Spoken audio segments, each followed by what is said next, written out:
This is Mikhail Tank, and this is the Archetypal Mosaic. I'm sitting in the Magical Academy of Wizard Oberon Zell, face to face, in the middle of, what is this room called?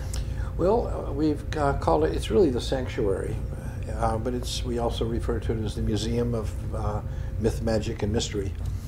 Myth, Magic, and Mystery.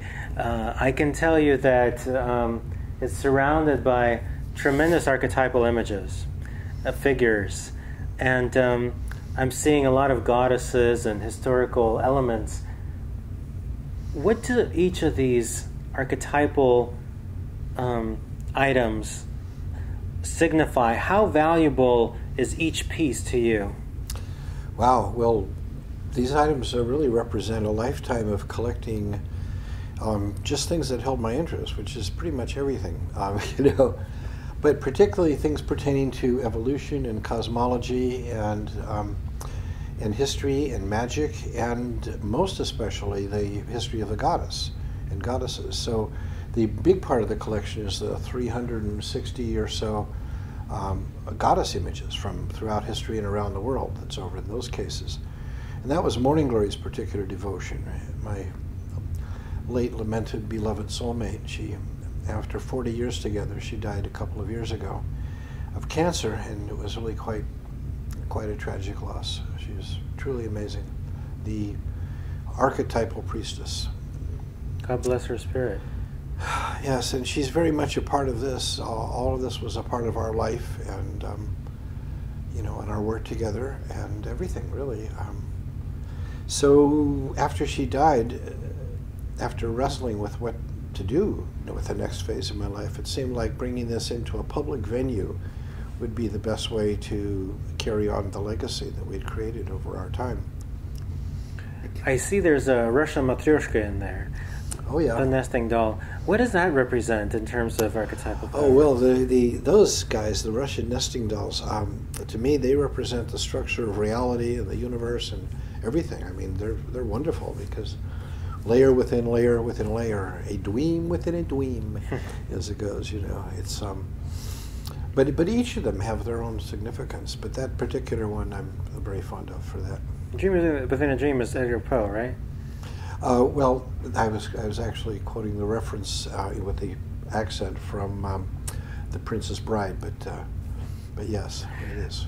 A lot of your books are available on Amazon at bookstores, and basically, aside from Harry Potter, which is obviously a fictional, beautiful world, you are in essence a real wizard. Well, yes. That is a very rare thing to actually sit before a real wizard, and I was driving to Santa Cruz, where your magical academy is, and shop. And I told my friends I'm going to visit the Wizard of Cruz because it matches the Wizard of Oz. That's very funny. Now, your books include the Grimoire, the Companion for the Apprentice Wizard, and many other books. How many books have you released altogether? Oh boy, I'd have to think about that because there's ones that I've written completely. There's ones that I've contributed chapters or major sections to, and there's quite a few that I've got lengthy interviews and involvement in. There's over 100 books that I know of that I'm a part of, or I'm in some reference. Of the ones that I've actually written, let me see, there's the Grimoire, the Companion, the Circles and Ceremonies, the Bestiary, the Wizard and the Witch, the Solutopia, and the Bersum.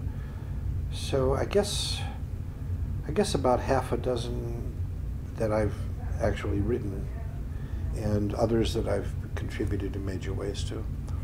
Now, and I've got several in process right now. I'm working on the one that's most urgent, as I'm co-writing with another person, which always makes it difficult to get them to get their work up to date with it, is called Death, Rites, and Rights. And it will be on, well, death, really. Both elements, the rites and rituals and mythology around death, which is vast and mostly my department, as well as how you deal with death, how you deal with people who are dying, what arrangements you make for them for their last days, for disposition of the remains. Do they get cremated or buried, or or what are the alternatives? It's quite involved. There's a lot of stuff, and most people just don't know any of it. So it's really important. Wow. Yeah. I was led to help out with death rituals naturally, and it really connects you to a realm of a high priest, and in being there for the spiritual benefit and transition element of whoever you love. I can't wait for that book to come out. Now, you and we're both wearing lots of silver. What is it about you that prefers silver over gold? Well, silver is more feminine, obviously, and associated with the moon. Gold is more traditionally masculine and associated with the sun. But really, I've just never acquired gold jewelry, mainly because it's too expensive, And the silver is just so much. My own work is silver. I mean, this is a wedding ring, and I've got a whole lot of my jewelry is out there that I've made dozens of designs of jewelry. In the shop here? Oh, yeah. Wow, so you're a jeweler as well. Yeah, I make jewelry, I make statues, figurines. I'm taking a whole bunch of stuff to Starwood next week, so that's what I've got. All the mess over here is packing up stuff to go. But you can see some of my stuff out in front. Yes, I and the audience, come to Santa Cruz, come visit the shop. That's right. And I didn't know you do jewelry. Your rings are beautiful. For Thanks. me, the silver is a cleansing, purifying thing. Sometimes gold can bring jealousy and envy. Silver purifies, so I do. Even if I do have some gold items, but I still prefer silver. Ooh, I'm smudging. Now, also you have a sapphire and an amethyst. We're both wearing amethyst, and you're wearing a sapphire. Mm-hmm. What do these stones represent for you? Well, the amethyst is good for just basic focusing and grounding and kind of connecting. And this was something that Morning Glory and I shared a lot of. Both of these pieces had belonged to her. This is her wedding ring, and this had been her pentacle. So I've taken them on just as a part of that association with her. And this here is the star sapphire is the ring for the Gray School. We have class rings, and it's the sapphire. Each color, there are 16 different stones that are used for the 16 departments, and this one is for general wizardry. But the star part of it was part of my, and Morning Glory and I each had one as the founders and headmaster and headmistress of the school there. And we've always had a fondness for the star sapphire. We had some star obsidian is what we also had as our family stone for the Ravenheart family, but I don't have a piece of that right now. And what about emerald? What does that represent? Is it one of the 16 stones you have? Well, I don't have any emerald actually myself, so I can't really say too much about that. Now, when we talk about death, is death a living thing? Well, it's part of the cycle of life, and we're coming to understand so much more about the nature of consciousness in the universe, especially through the leading edge of quantum theory these days, that there really is no exact discontinuity per se. The very nature of the cosmos at its deepest level is consciousness. We can almost see that our life here is like inhabiting an avatar in a gaming program or Second Life or something. We don't really fully understand the full nature of our reality. There's so many mysteries that have completely eluded explanation. Even basic things like gravity, magnetism, electricity. We don't really fully understand these. We have theories that explain how they function in some way, but exactly what creates them and causes them, let alone consciousness. It's just like there is nothing that we can analyze scientifically that can get at it. You can take apart something all the way down and you'll never find a single bit of it, and yet is the very essence of it. So death would seem to be just a returning to whatever state we were in before we entered into here, perhaps just withdrawing our little projection into this universe back to where it came from.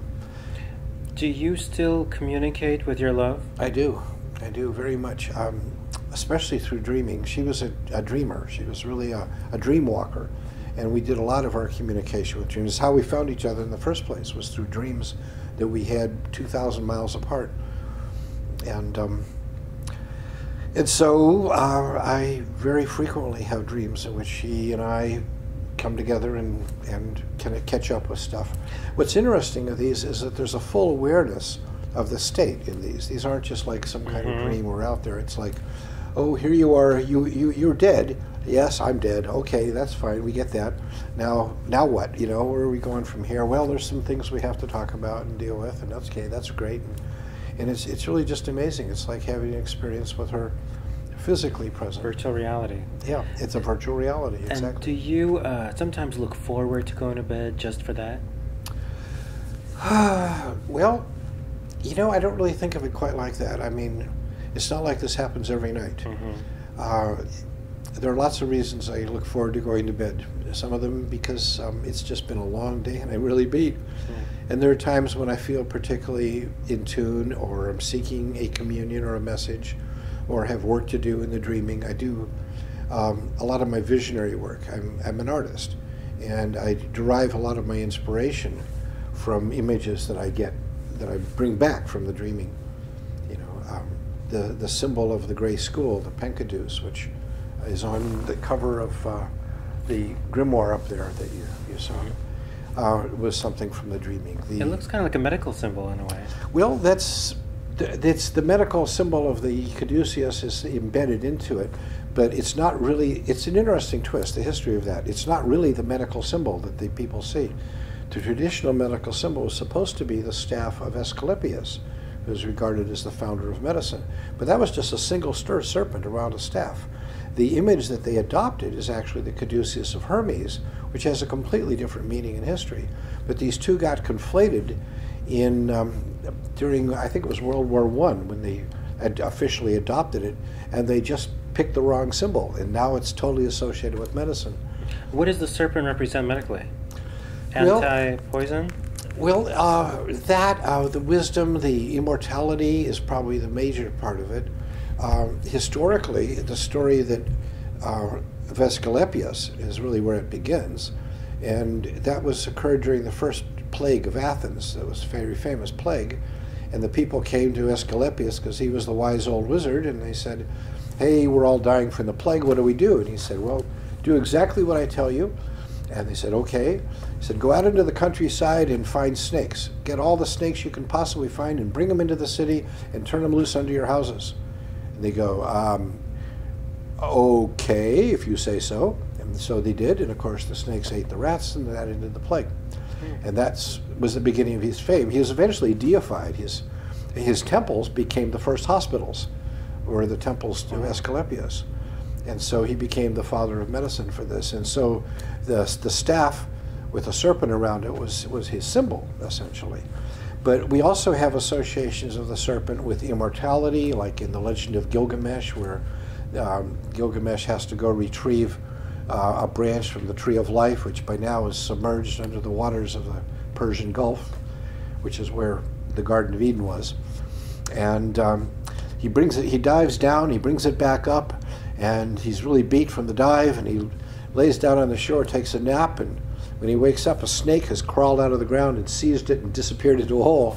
And so snakes achieved immortality. The shedding of the skin is seen to be part of that. So they've been associated with the healing arts throughout all of history and mythology. Now, you have a Church of All Worlds. All Worlds. Church of All Worlds. Now, it started from a science fiction novel that you loved, right? It was inspired, certainly, by that, yes. Can you describe I have the original green hardcover of that novel. Oh, do you? Oh, yes, that's quite a piece with the fallen caryatid on the cover of it. Can you talk about the name of that book, what that book did for you, for your mind? Certainly. Well, I've always loved science fiction. I mean, when I was a little kid, my first reading was children's versions of the Greek myths. And that led me into mythology and fairy tales and fantasy, which led into science fiction. And as soon as the science fiction book club started offering books to kids in school, I was a subscriber. And I got all those old classic things from the very beginning.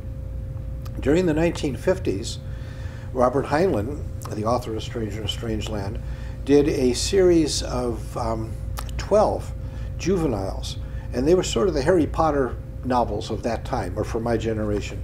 because each one of them, the protagonist would be about a year older, but it wasn't the same person. That was the difference. But you would have these wonderful stories of kids, and they would be older and older as you got older. But I happened to be that age. It was like if you started reading Harry Potter when you were 11, and you completely relate to the whole sequence. So when these first came out, that was me. I was that. So I totally identified.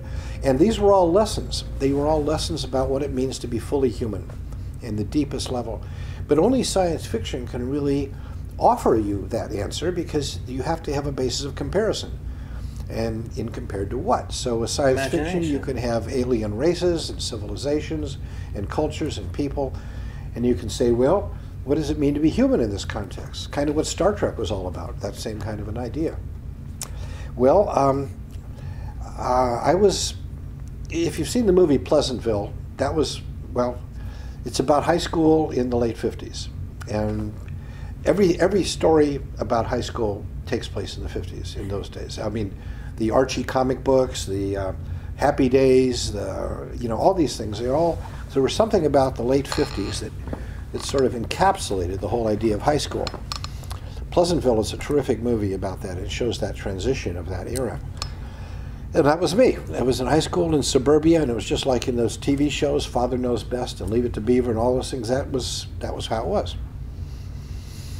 And then I went off to college in 1961, the beginning of the 60s. And so I was embedded in that whole 60s revolution and culture. In 1961, Heinlein's next novel was Stranger in a Strange Land. It came out October of that year as the selection of the month for the Science Fiction Book Club. And in that one, he took things to a whole new level. He took them to the level where the protagonist addresses, well, issues nobody had ever talked about in science fiction. Sex, for example, relationships, politics, religion. Nobody had ever talked about that stuff before in that same context. And the theme is that a child born on another planet is raised by alien beings because his own people were all killed.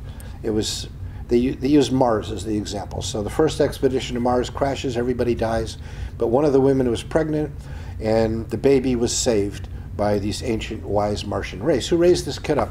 But they don't know anything about humans or what kind of culture he is. They're not even trying. It's like we go to the jungle and bring back a baby chimpanzee and raise it up in human culture and teach it to speak with hand language and make things and do tools and wear clothes. What happens if you then send that chimp back to the jungle to interact with the other chimps? And that's what the story was. 20 years later, another expedition successfully goes to Mars, and now the kid is 20 years old. They bring him back to Earth, and he sees everything from a totally different perspective. I mean, he's physically human, but culturally he's far more. And many of us could relate, you know. Many of us felt like we were changelings. That's sort of the draw of things like the Harry Potter stories, is that maybe you really are from somewhere else, or your parents are not who you think they are. Maybe we really were dropped off by a flying saucer to be here. I mean, I used to go out in the backyard with a flashlight and try to signal the flying saucers to come and take me home, you know. It was that kind of a thing. The whole story of the ugly duckling is like that. So the search for our own kind becomes a major quest at a point in our life. For those of us who feel that we're not exactly belonging where we find ourselves growing up. And Stranger in a Strange Land, it did that. It looked at everything that we take for granted in our culture from this outside perspective. And it was profound. But it did not provide answers. That wasn't the point. What it did was it asked the kind of questions that nobody had imagined to ask before. Does it have to be like this? What possible alternatives could be? Could there be a better way? What about such and such, you know? Do we have to do it this way? And when he looked at things like religion and sexuality, these things, the different perspectives were profound. And they were very influential to me. And in the story, the character, Valentine Michael Smith, is the name of the protagonist, he ends up founding a church to teach the kind of wisdom that he had acquired from his experience on another world. And he calls it the Church of All Worlds. And there's a note that Heinlein has in this where he says that religion is a null area in the law. If you can establish a religion and get it totally recognized, you can pretty much do anything you want.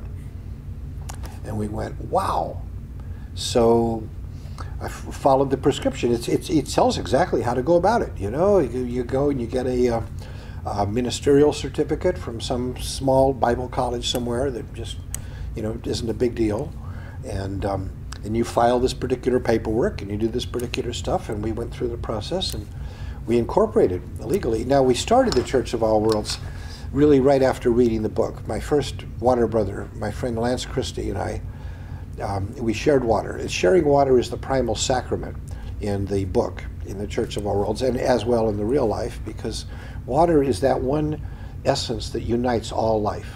All living shares water. That's what we have. And water is not separate. All the water is the same water. The water on Earth has all come from space, all of it, from comets and things over millions and millions of years. And it's universal. It's one of the very first compounds that appeared in the universe is water, you know, and hydrogen and oxygen combined.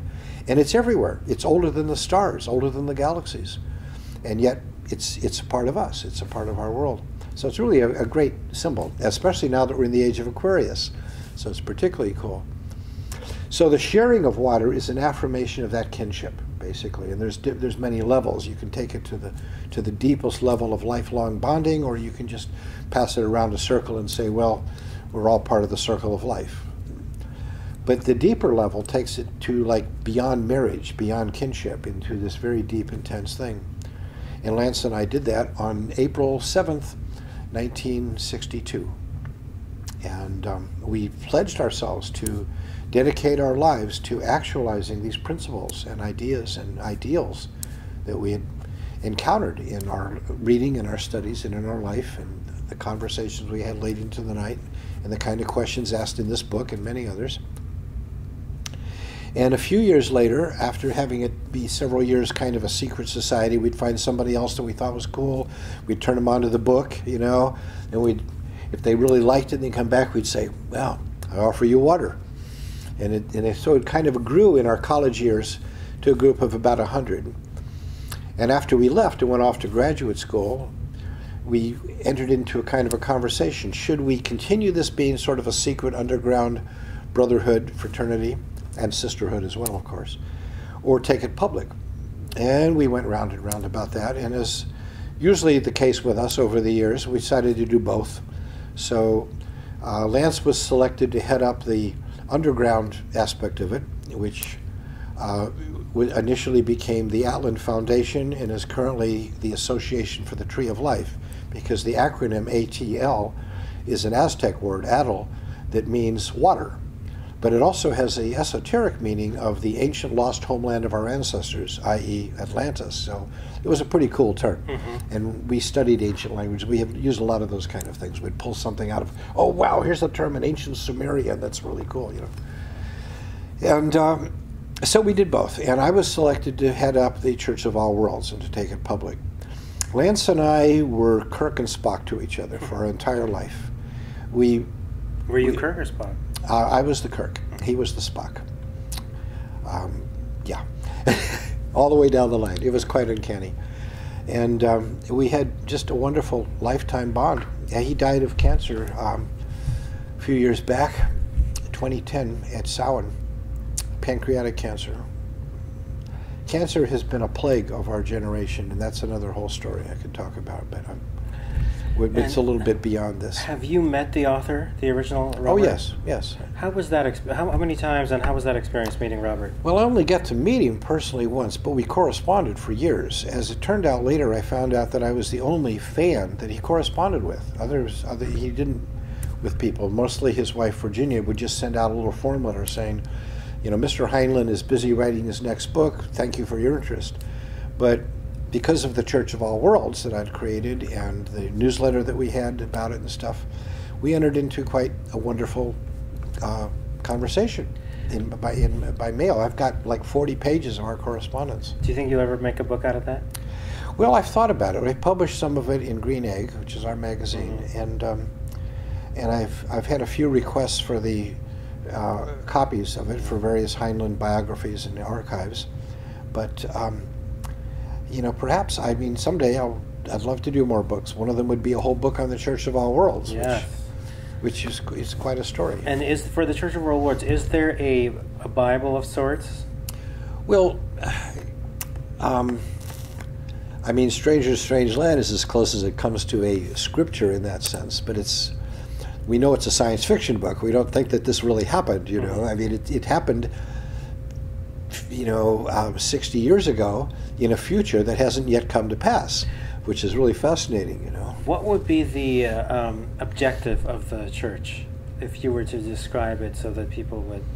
Well, our basic mission statement is about working towards the evolution of humanity to the next stage of it, to awakening Gaia and uniting her children through global consciousness and a community of stewardship and so on. The idea of the Church of All Worlds, and why the name is so cool, is that it's intended to be inclusive, whereas most groups and churches are meant to be exclusive. It's all about those people over there are not us, and they're heretics, they're infidels, they're non-believers.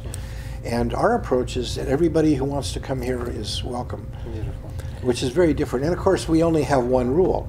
A lot of these things have lots and lots of rules, but ours is we just have one in the Church of All Worlds, and it's be excellent to each other. And yes, that's from Bill and Ted's Excellent Adventure, which was quite excellent. And also the Bible, your neighbor, right? Same thing. Well, yes, right. Now tell me, dealing with, did Robert ever attend did he ever come to the church? No, he didn't get out much. He lived in Bonnie Doon, which is where I live right now, which is very interesting. And I'd always hoped to visit him, but my life and his never intersected. He didn't travel to go to science fiction conventions, and I was going to all the World Cons in those days. Finally, he did go to one sometime in, late 70s or so. It was a big special deal to have him there, but I wasn't able to attend. I was, totally in a different place at that time. Well, I met him personally, Morning Glow, and I met him personally at one of his book signing travels that he was going around promoting blood drives, which became a big thing with him. He wrote the whole article on blood in the encyclopedia, the World Book Encyclopedia, for instance. And he was really promoting that. And he said that when he was in the hospital, he got lots of blood transfusions, and they were from anonymous donors. So as far as he was concerned, anybody who gave blood was a blood brother. As far as he knew, he had their blood in his system. Now, tell me, there was recently a version that came out, the unedited... Oh my God, yes. Oh. No. Don't read that. Well, you can read it only if you've read the original. But okay. The original... Read both, but first the original. Absolutely, because see... And I have correspondence with him that utterly refutes what his wife Virginia said in the introduction to the later edition, and it's unfortunate because sometimes those things they change over time. Was your correspondence after, or you know what I mean? Was it more recent? Well, he died in '88, so yeah. My correspondence obviously was all in the '70s, pretty much.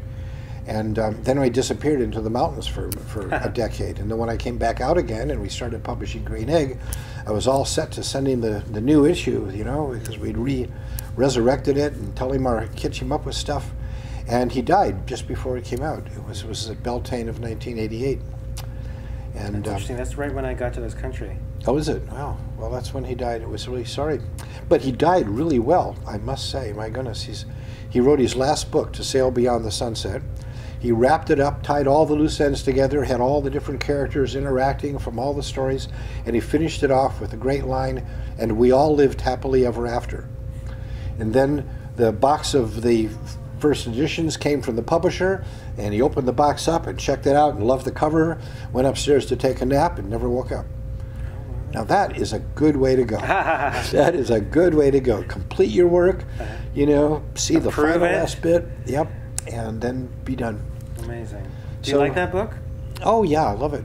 But I like almost all of his stuff. I just find it fascinating. The different perspectives that he brings, it's just so wild. So the newer version, the unedited one, is just... It's the unedited one. See, he did the editing. I have this correspondence with him. I asked him, because there had been a rumor that the original book had been much longer. And he wrote back and he said, yes, I'd worked on that one over a decade. I'd been keeping notes on little 3x5 cards and things, and I put together a bunch of stuff and tried out a bunch of plot lines, and some of them didn't go anywhere, some of them did better. And then when it was finally time to actually publish it, when its time had come, the world was ready for it and could handle a book like this, then I went through and did a final editing, tightened it up, and that's my work. That's the editor's copy, you know. And the thing that's interesting, though, is in the process of editing it, he took some of the conversations that really didn't really go anywhere but looked like they ought to, and rethought them and brought them together to coalesce. The most important one was the most transformative thing ever. It was what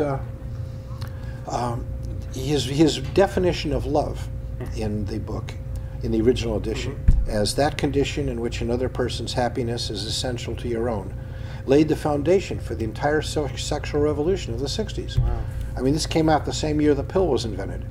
And the combination of those two things, there was lots and lots of reviews and discussions of the impact that book had back in those days, which the world has largely forgotten, but I still have copies of these. It was really considered to be, you know, a world changer on so many levels. As we wrap up the interview, I'm going to ask you 2 more questions and a follow-up to this, because I know. The follow-up is, if you could say anything to Robert right now, and he would hear you, what would you say? Well, I'd probably like to say, how do you think we're doing? You know, with this, we've taken your ideas and questions and carried them forward 60 years. From when you originally put this stuff together, and you know, how you doing? Now I'm in the position to get that because I am regarded as the founder of the pagan movement. Since it was 50 years ago, in 1967, I became the first person to claim the term pagan as a self-identifier, and therefore everything from that point forward that has identified as pagan, you know, is directly derived from me. And now people are talking about, well, it's 50 years, how are we doing? And I think one of the major reasons I get invited to attend all these festivals and events is so I can say, good job, kids, you're doing great, carry on. The way and I feel that would, right? Right, exactly. You're the go-to. Yeah. Now, 2 more questions. Pentacles and, you know, Stars of David. Obviously, they come from different places. We're talking about paganism, and then there's the Jewish religion. Do you believe that the Ring of Solomon, the one that was supposed to communicate with the other side and to build the temple, you know, I've spoken to several rabbis. Some of them have told me it was definitely the Star of David, and some of them told me it was a pentagram. I was wondering, obviously they're different symbols, and pentagram is different the way you reverse it, but the power, the energy that comes in and out of it, how do they differ from those 2 symbols? Well, Unicursive sigils like that, they really begin with a pentagram, because you can't really do much with a square. You could make a square out of it, but you can't really do anything else with it. You can make either a cross or a square. When you get a pentacle, when you get 5 points, you can make a pentagon or a pentagram. And with each point you add to it, the design can become more complex.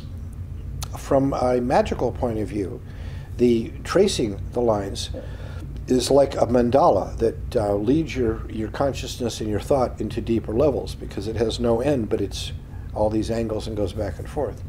So a proper name could be said a pentangle. You've got the pentagon and the pentangle, and in closing them in within a circle makes a pentagram that we have traditionally. The pentagram as a symbol was adopted by Archimedes, who founded the first school of magic. And a part of it was to represent the elements. There were the 4 elements of matter. Well, the 4 states of matter: solid, liquid, gas, and plasma, that he called earth, air, fire, and water. But they're the states of matter. They're not elements like we think of chemical elements. And then there's the 5th, the animating force of spirit. And the pentagram is a perfect symbol for that. But more than that, from the point of view of mathematics, if you unroll a pentagram, just roll it down and then drop a line at each point, it follows a Fibonacci sequence, which is really quite fascinating. It's the only geometrical figure that does that. And the Fibonacci sequence gives you the formula of phi, which is the formula that describes all the operations of nature. It's the spiraling form from the galaxy to the DNA and everything in between. Now, Is there some kind of a concept when, if the star was to move in one direction, it would bring something in, pull it, and the star in a different direction would push or give something out? Well, whether the pentagram is seen as point up or point down is generally considered significant for different purposes and different reasons. I haven't heard it as a in the sense of a repulsor or attractor structure exactly. That's an interesting concept there.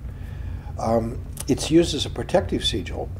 Although a better one is the septagram, which is the one that John Dee used, and really just an absolutely perfect protective sigil. But it's a basic protective sigil, and it's often worn that way and used that way.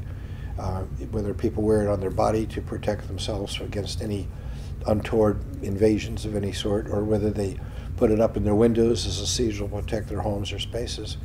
So that's mostly how it's used, as a protective sigil. There's a theory that malevolent entities, what they call demons and stuff like that, they're not really beings or entities exactly. They're more like computer viruses. They're programs. They just run. They don't have any consciousness or sentience or agenda. They just run. And they're got a real serious case of OCD.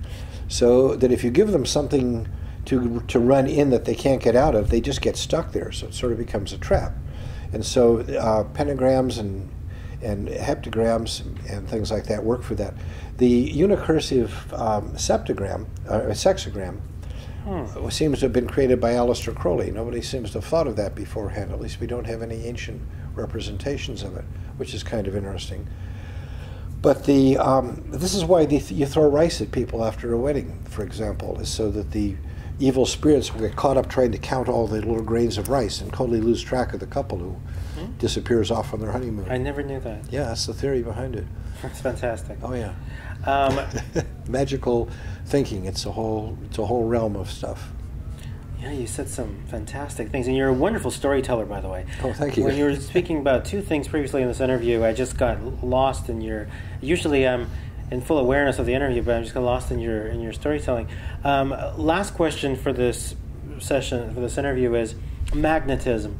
You know, I have a film that I've been working on for a long time about Rasputin, and me and my friends, certain ones, they have certain abilities, and I'm just wondering, what does the term magnetism mean to you, and how do you use it?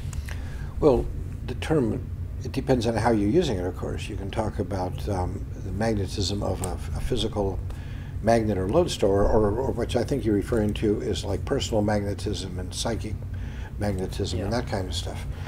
But it means attraction, the ability to attract something to it. And that's always been regarded as a magical ability. The power of a magnetic personality, which we now tend to use the word charisma for, but it downplays it a bit, can be enormously powerful. It's how people rule the world with this. You know, something about their presence and their power is so compelling. And this is one of the things that one can learn and study. In the Gray School, we have classes on things like the voice, that people can use. It just makes everybody go, yes, sir, and follow right where you go. That kind of thing. It's also a basis of hypnotism, and that was how it was used by people like Rasputin and Mesmer and people like that, who were the pioneers of hypnosis. And that can be very compelling if you can master that power and that compulsion and the voice and the eyes and the whole bit, which is all doable. I mean, you can all learn this stuff. It's amazing what you can get people to do, and what they will believe. That's the most amazing thing. You can tell just utter bullshit to somebody, and they will utterly believe it if you have that kind of a power about you. Or you can heal them by self-initiation. Right, anyway. Because it's compelling. It conveys belief. Your own belief in your stuff radiates with such strength that it resonates with someone else, and they believe it too. If you believe it, they believe it. And so there's that resonance factor of magnetism. Do you think magnetism contributed to you finding your love? Well, in a sense, both of us were certainly putting out, looking for each other, very much.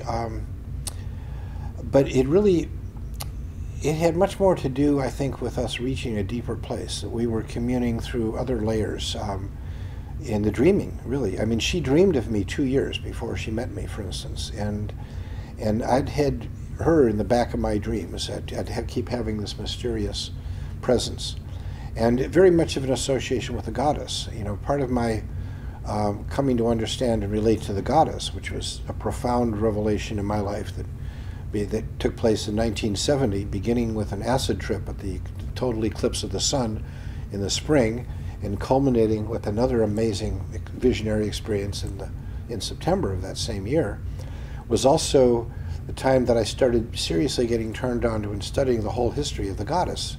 Robert Gray's White Goddess, Eric Newman's The Great Cosmic Mother, some of these things came to my attention. I mean, I knew about goddesses from studying mythology, of course, but the idea of the goddess, a great, powerful female anima mundi, the spirit of the universe, all that stuff, took a little while to sink in, and the acid helped a lot for that. And in that awareness of the primal female force of nature, the anima mundi, really, the spirit of the world, was the connection through which I met Morning Glory. You know, but she'd been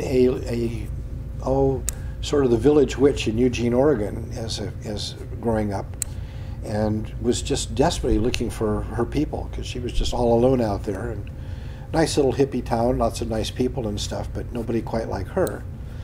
And she had this dream, and in the dream she was attending some gathering of magical people, and she's walking along, and this wizard comes walking towards her, and she hears the voice of the goddess saying, "This is the man that you were seeking. Follow him, and he will lead you into the life you wish, that you seek." And she said, the way she used to describe it, she said she like cut the picture out and framed it, you know, and memorized it.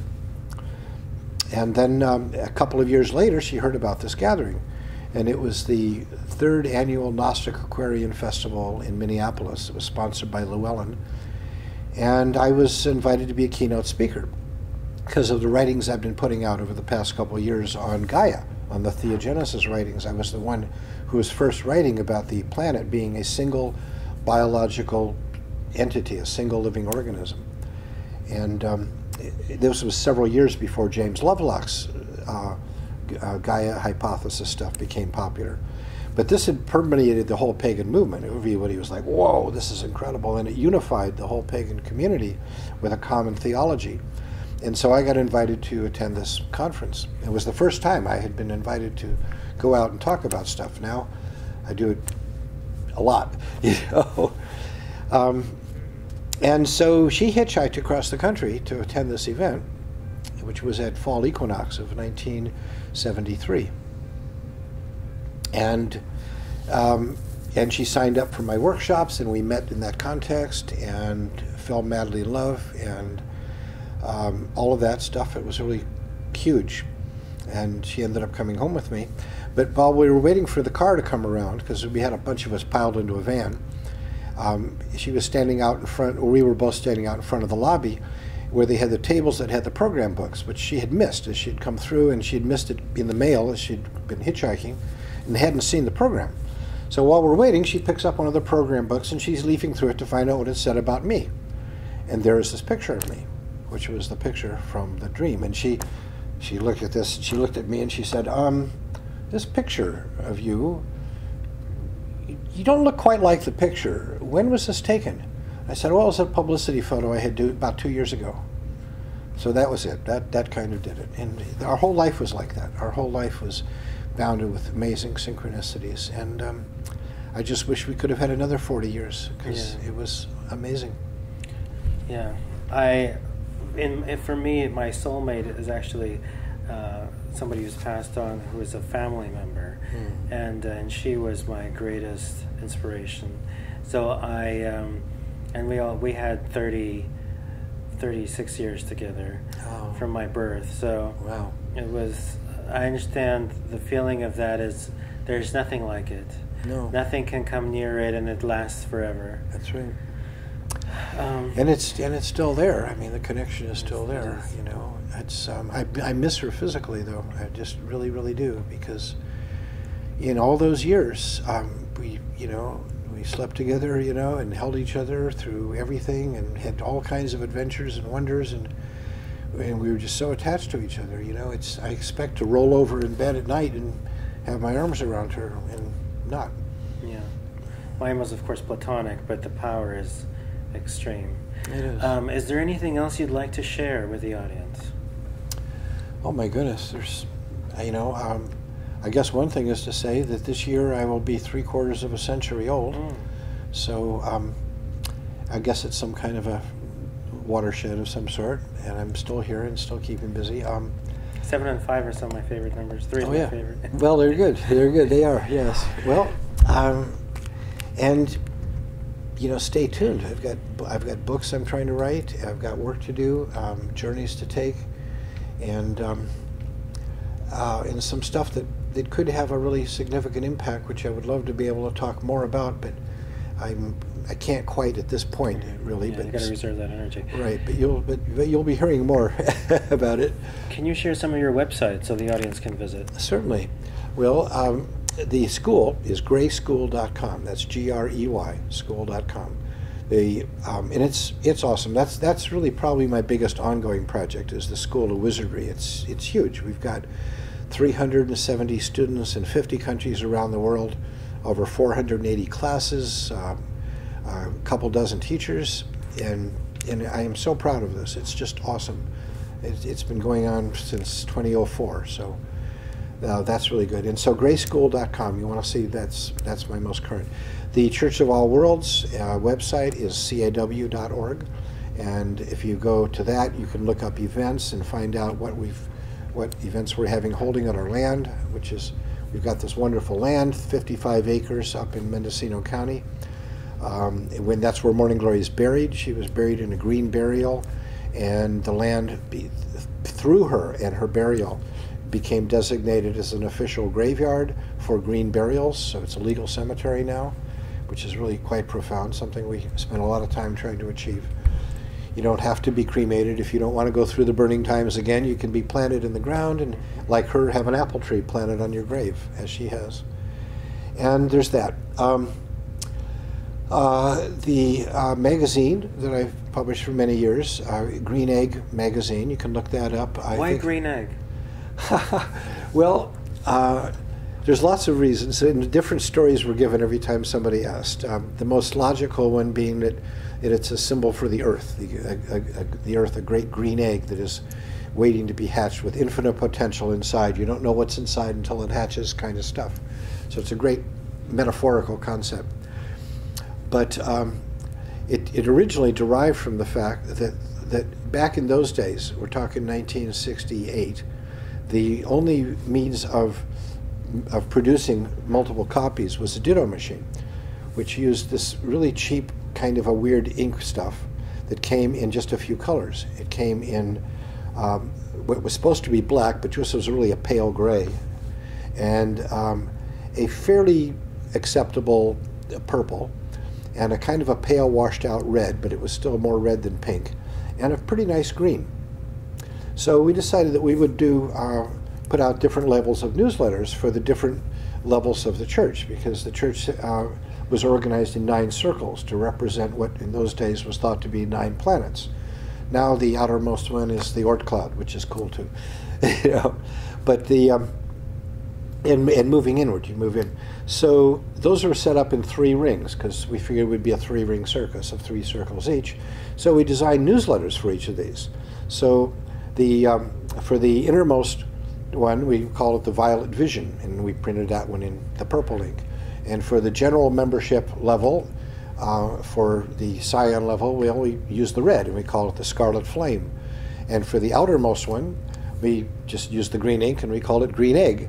And the egg in that means came from a reference in the novel Stranger in a Strange Land. If I am only an egg, I'm just a beginner here. So that's the whole story. Lots of meaning. Lots of meaning. Layers and layers.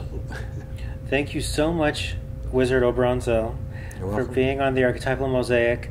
And again, please check out the Wizard's school, church, magazine, and multiple books available on Amazon and at your local booksellers. And of course, I have a website as well, oberonzell.com, and I'm on Facebook. Fantastic. Thank you for joining the Archetypal Mosaic. Be blessed. Blessed be.